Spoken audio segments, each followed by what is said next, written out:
તો નસવાડી તાલુકાના કુકરડા ગ્રામ પંચાયતના વીસી કર્મચારીઓ પર આરોપ લગાવવામાં આવી રહ્યો છે।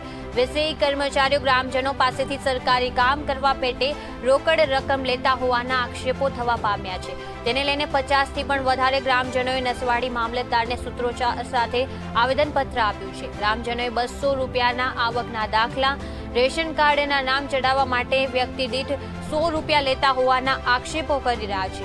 તેમજ વીસીને હટાવવામાં નહીં આવે તો ઉગ્ર આંદોલનની ચીમકી પણ ગ્રામજનો દ્વારા ઉઠાવવામાં આવી છે।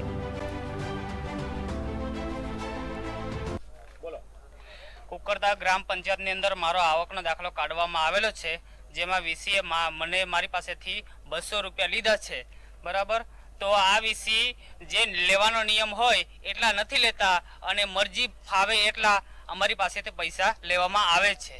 તો અમારે તાલુકા સેવા સદન અધિકારીને અમારે આવેદનપત્ર આપવા આવ્યા છે। તો અમે આ વીસીને હટાવવામાં નહીં આવે તો અમે આગળના દિવસોમાં ઉગ્ર આંદોલન પણ કરીશું। નસવાડી આજે આવ્યા છે, આવતીકાલે કે 2-5 દિવસ પછી અમે છોટાઉદેપુર અધિકારીને પણ આવેદનપત્ર આપવામાં આવશે। અમારે નસવાડી તાલુકાના કુકરદા ગ્રામ પંચાયત વીસીએ ડુબેલ રજીલાભાઈ અબ્દુલભાઈ છે।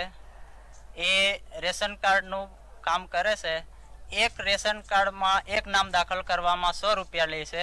એવા 2-5 નામ દાખલ કરવાના હોય તો 500 રૂપિયા લે છે। 5 નામો દાખલ કરવામાં 500 રૂપિયા લે છે।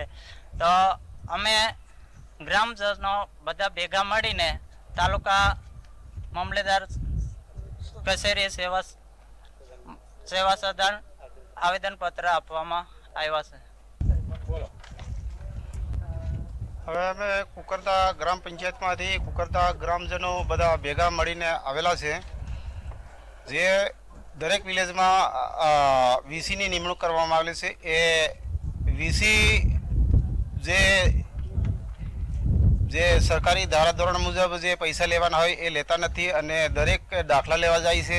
મરણનો દાખલા અથવા આવકનો દાખલો લેવા જાય છે તો 200 રૂપિયા ઉઘરાવે છે અને ગેરવર્તણૂક કરે છે। એટલે આ વીસીને હટાવે એના માટે અમને અહીંયા સુધી મામલતદાર કચેરી સુધી આવવું પડ્યું છે।